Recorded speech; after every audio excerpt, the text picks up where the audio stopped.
నమస్కారం. ముచ్చటగా మూడోసారి తనని గెలిపిస్తే ఈ నియోజకవర్గాన్ని ఆదర్శవంతంగా తీర్చిదిద్దుతానని ఉండి మాజీ ఎమ్మెల్యే స్వతంత్ర అభ్యర్థి వేటుకూరి వెంకట శివరామరాజు తెలిపారు. ఉండి నియోజకవర్గ పరిధిలో పలు దేవాలయాలను ఆయన సందర్శించి అనంతరం మాట్లాడారు. గ్రామాల అభివృద్ధిపై ప్రత్యేక దృష్టి సాధించినట్లు వెల్లడించారు. ఉత్సవాన్ని అంగరంగ వైభవంగా గత 4 రోజుల కింద నిర్వహించుకుంటూ రేపు ప్రతిష్ఠని జరుపుకోవటం, ఈ ఆలయ నిర్మాణంలో గ్రామ పెద్దలు అదేవిధంగా దాతలు ముందుకు వచ్చి ముక్కోటి రామాలయాన్ని ఎంతో పవిత్రమైన భక్తిభావంతో అంగరంగ వైభవంగా నిర్మాణం చేసి ఈ ప్రాణ ప్రతిష్ఠ మహోత్సవాన్ని కూడా ఎంతో అంగరంగ వైభవంగా శోభాయమానంగా నిర్వహించుకోవటం ఈ గ్రామానికి శ్రేయస్కరం. ఈ శ్రీరామచంద్రమూర్తి దేవాలయాన్ని ఇక్కడ నిర్మించుకోవటం భక్తి శ్రద్ధలతోటి భక్తులందరూ కూడా స్వామివారిని కొలవటం మనందరికీ కూడా శ్రీరామచంద్రమూర్తి భోగభాగ్యాలు కలగజేసి అందరికీ కూడా ఆయుష్ ఆరోగ్యాన్ని ప్రసాదించాలని అందరూ కూడా శోభాయమానంగా వర్ధిల్లాలని శ్రీరామచంద్రమూర్తిని ప్రార్థిస్తూ ఈ కార్యక్రమంలో సర్పంచ్ గేదెల జాన్, మాజీ ఎంపీపీ మంతెన వెంకటరామరాజు, మాజీ సర్పంచ్ ముందుండి సూర్యకాంతం, వేగేసిన బాలగణపతి వర్మ, నంబూరి త్రినాథమూర్తి రాజులు పాల్గొన్నారు. తూర్పుగోదావరి జిల్లా వార్తలు. అన్ని రాజకీయ పార్టీలు ఎన్నికల్లో పోటీ చేసే అభ్యర్థులు మోడల్ కోడ్కు కట్టుబడి ఉండేలా చూడడం ఎంపీసీ స్టాండింగ్ కమిటీ బాధ్యతని కలెక్టర్, జిల్లా ఎన్నికల అధికారి కె మాధవీలత స్పష్టం చేశారు. రాజమహేంద్రవరం కలెక్టరేట్లో శనివారం గుర్తింపు పొందిన రాజకీయ పార్టీల ప్రతినిధులు ఎంసీసీ కమిటీ సభ్యులతో కలెక్టర్ సమీక్షించి మాట్లాడారు. ఎన్నికల ప్రవర్తన నియమావళిలో భాగంగా ఎటువంటి ప్రచారం నిర్వహించాలన్నా ఎన్కోర్ యాప్ ద్వారా అనుమతులకు దరఖాస్తు చేసుకోవాల్సి ఉంటుందని పేర్కొన్నారు. ర్యాలీల నిర్వహణ సమయంలో కనీస దూరం పాటించాలని, గోడలపై ఎటువంటి రాతలు రాయకూడదని అన్నారు. అలాగే ఎన్నికలకు సంబంధించిన అంశాలపై ఫిర్యాదుల నమోదు కోసం జిల్లాలో 1800-425-2540 టోల్ ఫ్రీ నంబర్ ఏర్పాటు చేశామని చెప్పారు. అదేవిధంగా ఎన్నికల కమిషన్ టోల్ ఫ్రీ నంబర్ 1950 కూడా అందుబాటులో ఉందని చెప్పారు. సే విజిల్ యాప్ ద్వారా వచ్చే ఫిర్యాదుల విషయంలో 100 నిమిషాల్లో స్పందించి చర్యలు తీసుకుంటామని వివరించారు. ఈ సమావేశంలో జిల్లా రెవెన్యూ అధికారి జి నరసింహులు, కమిటీ సభ్యులు పాల్గొన్నారు. అంబేద్కర్ కోనసీమ జిల్లా వార్తలు. ఆత్రేయపురం మండలం వాడపల్లి వెంకటేశ్వర స్వామి ఆలయానికి శనివారం తెల్లవారుజాము నుండి ఉభయ తెలుగు రాష్ట్రాలకు చెందిన భక్తులు పెద్ద సంఖ్యలో విచ్చేసి స్వామివారిని దర్శించుకున్నారు. ఇందులో భాగంగా 7 శనివారాల నోము నోచుకునే భక్తులు ఆలయం మాడవీధిలో 7 ప్రదక్షిణలు చేసి మొక్కుబడులు తీర్చుకున్నారు. తెల్లవారుజామున 3 గంటలకు ప్రారంభమైన దర్శనాలు సాయంత్రం 9 గంటల వరకు కొనసాగి వచ్చిన భక్తులకు ఎటువంటి అసౌకర్యం కలగకుండా ఆలయ అధికారులు ఏర్పాట్లను పర్యవేక్షించారు. వివిధ జిల్లాల నుండి ఆర్టీసీ అధికారులు ఆలయానికి వచ్చే భక్తుల సౌకర్యార్థం ప్రత్యేక బస్సు సర్వీసులను ఏర్పాటు చేశారు.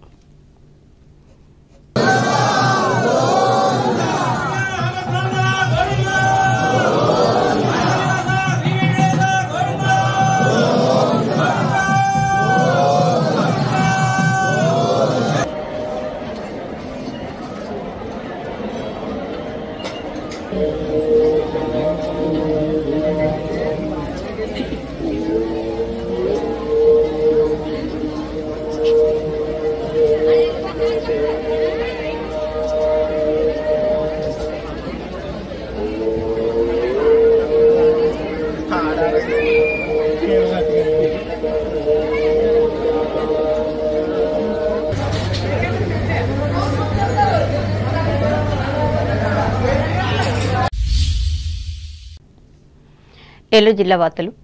ప్రజలు ప్రభుత్వాల నుండి ఏ విధంగా తమ హక్కుగా సేవలను పొందుతున్నారో అంతే బాధ్యతతో ఓటు హక్కును కూడా వినియోగించుకోవాలని జిల్లా ఎన్నికల అధికారి కూడా అయిన ఏలూరు కలెక్టర్ వి ప్రసన్న వెంకటేష్ హితవు పలికారు. ఏలూరులోని బస్టాండ్లో ఏర్పాటు చేసిన ఎన్నికల నమూనా 3D ఈవీఎం మిషన్ను శనివారం ఆయన ప్రారంభించి మాట్లాడారు. ప్రతి ఒక్కరూ ఎన్నికల సంఘం నియమ నిబంధనలను ఖచ్చితంగా పాటించాలని ఆయన ఆదేశించారు. అలాగే ఎన్నికల నియమావళి ఉల్లంఘన తదితర అంశాలకు సంబంధించి సి విజిల్ యాప్ ద్వారా ఫిర్యాదు చేయవచ్చని చెప్పారు. ఈ ఫిర్యాదులపై 100 నిమిషాల్లో చర్యలు తీసుకుంటామని పేర్కొన్నారు. జిల్లాలో ఓటర్లకు అవగాహన కల్పించేందుకు స్వీప్ ద్వారా ఇప్పటివరకు 1500 కార్యక్రమాలు నిర్వహించామని కలెక్టర్ తెలిపారు. ఇక్కడ ఏర్పాట్లు చేసిన నమూనా ఈవీఎం ద్వారా దీని వినియోగంపై అవగాహన కల్పిస్తామని వివరించారు.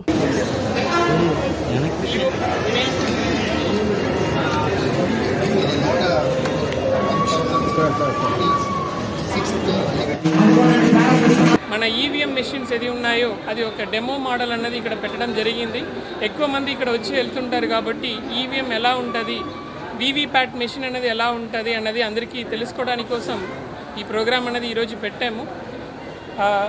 ప్రజలందరూ ప్రభుత్వం నుంచి సేవలు ఎలా హక్కుగా కోరుకుంటున్నారో అదేవిధంగా ప్రతి ఒక్కరూ ఓటు వేయాల్సినది వాళ్ళ బాధ్యత, అంటే డ్యూటీ లాగా రెస్పాన్సిబిలిటీ వాళ్ళకి, వాళ్ళు రైట్ అడిగినట్ల వాళ్ళు రెస్పాన్సిబుల్గా ఓటు కూడా చేయాలని చెప్పి వాళ్ళందరికీ తెలియజేయడానికి ఈ స్వీప్ ప్రోగ్రామ్ అనేది కూడా చేస్తున్నాము.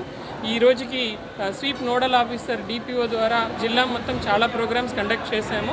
ఈరోజు ఈ ప్రోగ్రామ్స్ ద్వారా అవేర్నెస్ ఇంప్రూవ్ అవుతుంది. ఇది కాకుండా సి విజిల్ యాప్ ద్వారా మీ ఎక్కడైనా ఏదైనా ఎలక్షన్ రిలేటెడ్ మోడల్ కూడా కండక్ట్ వైలేషన్స్ ఏదైనా జరిగిందంటే ఎవరైనా డైరెక్ట్గా కంప్లైంట్ చేయవచ్చు. ఆ సి విజిల్ యాప్ ద్వారా వచ్చిన కంప్లైంట్స్ని 100 నిమిషాల్లో 100 మినిట్స్లో దాని మీద చర్యలు తీసుకొని ఇమీడియట్గా కంప్లైంట్కి తెలియజేయాలన్నది ఆదేశాలు ఉన్నాయి, ఎలక్షన్ కమిషన్ ఆదేశాలు. దాని మీద కంట్రోల్ రూమ్ సెటప్ చేసి 24/7 కంట్రోల్ రూమ్ సెటప్ చేసి కంప్లైంట్స్ అన్నీ కూడా రిసీవ్ చేసుకుని దాని మీద చర్యలు తీసుకుంటున్నాము. ఈ కార్యక్రమంలో స్వీప్ జిల్లా నోడల్ అధికారి టి విశ్వనాథ్ శ్రీనివాస్, ప్రజా రవాణా సంస్థ జిల్లా అధికారి ఎన్ వరప్రసాద్లు పాల్గొన్నారు.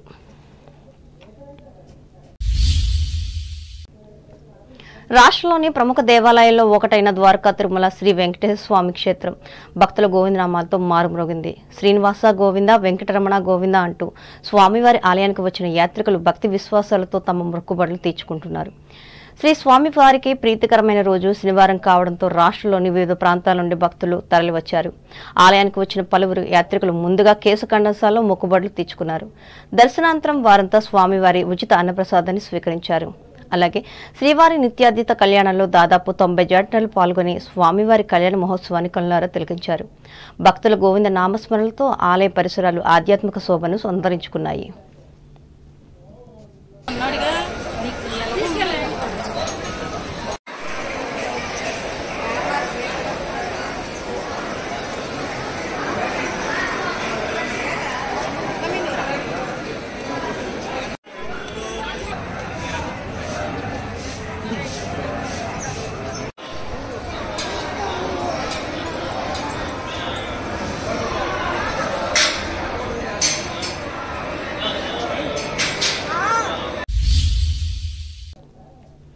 వార్తలు ముగించే ముందు ముఖ్యాంశాలు మరోసారి. పశ్చిమ గోదావరి జిల్లా కేంద్రం భీమవరం పట్టణాభివృద్ధికి గత 5 ఏళ్లుగా 100 కోట్ల రూపాయలు కేటాయించిన జగన్ ప్రభుత్వం వెల్లడించిన ఎమ్మెల్యే శ్రీనివాస్. తణుకులో జర్నలిస్టుల కోర్కెల దినోత్సవం, మంత్రి కారుమూరికి అధికారులకు వినతి పత్రాలు అందించిన పాత్రికేయులు. ప్రముఖ విప్లవ వీరుడు భగత్ సింగ్ కు తణుకులో ఘన నివాళి, చిత్రపటానికి పూలమాలలు వేసి నివాళులర్పించిన కార్మిక నేతలు. ఎన్నికల మేనిఫెస్టోలో చేతివృత్తుల సమస్యలను చేర్చాలి, తణుకులో రాజకీయ పార్టీలకు విజ్ఞప్తి చేసిన స్వర్ణకార వృత్తి సంఘం అధ్యక్షులు రామాచారి. జగన్ సంక్షేమ పథకాల ద్వారా అందరికీ చేకూరిన ప్రయోజనం, తాడేపల్లిగూడెంలో స్పష్టం చేసిన రాష్ట్ర ఉప ముఖ్యమంత్రి సత్యనారాయణ. ఎన్నికల్లో పోటీ చేసే అభ్యర్థులు అన్ని రాజకీయ పార్టీల నాయకులు మోడల్ కోడ్లకు కట్టుబడి ఉండాలి, రాజమండ్రిలో ఆదేశించిన తూర్పుగోదావరి జిల్లా కలెక్టర్ మాధవీలత. 7 శనివారాల నోము భక్తులతో నిండిన వాడపల్లి వెంకటేశ్వర స్వామి ఆలయం, వివిధ రాష్ట్రాల నుంచి తరలివచ్చిన ప్రజలు. భక్తుల గోవిందనామాలతో మారుమ్రోగిన ద్వారకా తిరుమల చినవెంకన్న ఆలయం, స్వామివారి కళ్యాణాన్ని కన్నులారా తిలకించిన 90 జంటలు. ఈ వార్తలు ఇంతటితో సమాప్తం. నమస్కారం.